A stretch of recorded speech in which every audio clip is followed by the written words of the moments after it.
Hi friends, ఈరోజు అయితే మనం మిల్ మేకర్ జీరా కలిపి కాంబినేషన్లో రైస్ తయారు చేయబోతున్నాం. ఏం లేదండి, ఇది 1 అవర్ హాట్ వాటర్లో సోక్ చేసి గట్టిగా పిండేసుకున్న మిల్ మేకర్ అండి. 1 స్పూన్ జీరా, కొంచెం చిటికెడు పసుపు వేసి ఫ్రై చేసుకుందాం. ఫస్ట్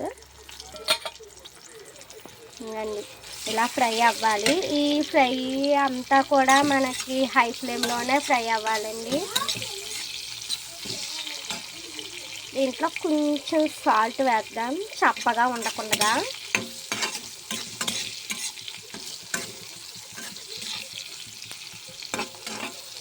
కొంచెం లైట్గా క్రంచీగా ఫ్రై అయిన తర్వాత మిగతా ప్రాసెస్ చూపిస్తా.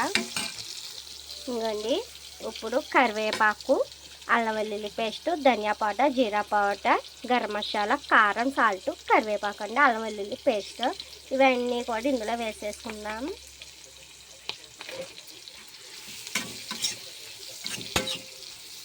బాగా ఫ్రై అవ్వాలి. ఫ్రై అయిన తర్వాత చాప్ చేసుకుని ఉల్లిపాయ ముక్కలు, ఒక పచ్చిమిర్చి ముక్కలు వేసేవాళ్ళండి. ఇవి కూడా బ్రౌన్ కలర్ వచ్చే వరకు ఫ్రై చేసుకోవాలి. ఇదండి వెజ్ ప్రియులకి, వెజిటేరియన్స్కి నాన్ వెజ్ టేస్ట్ని అందించే మంచి సోయా రైస్ అని చెప్పచ్చండి. సోయా జీరా రైస్ అంటే సూపర్ ఉంటుంది, నెక్స్ట్ లెవెల్. అంతే కేక. దీనికి ఓట్స్ లేవు, మాట్లాడుకుంటా లేవు. ఇంకోండి, రైస్ వేసేసాము. అయితే ఫ్రై అయిపోయినాయి బాగా. రైస్ వేసేసి తర్వాత నిమ్మరసం, మంచి పులపలుగా స్పైసీగా ఉంటుంది, చాలా టేస్ట్ వస్తుందండి. చాలా టేస్ట్ అయితే వస్తుంది. లెమన్కి చాలా బాగుంటుంది. ఇది ఫ్లేవర్ రైస్ అనే కాకుండా మంచి ప్రోటీన్ రైస్ అని కూడా చెప్పచ్చు. చాలా యమ్మీ టేస్ట్ ఉంటుంది. ఇంకా చూసారా, మంచి పోషకాల రైస్ అయితే రెడీ అయిపోయింది. ఈ రెసిపీ పేరు వచ్చేసి సోయా జీరా రైస్. ప్రోటీన్ రైస్ అని కూడా చెప్తాను, ఎందుకంటే అంత ప్రోటీన్స్, ఫైబర్, వాల్యుషన్స్ అన్నీ ఎక్కువ ఉంటాయండి.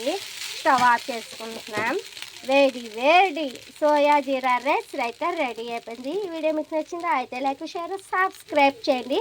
సబ్స్క్రైబ్ చేసుకునే వాళ్ళు అయితే లైక్, షేర్, కామెంట్ పెట్టండి.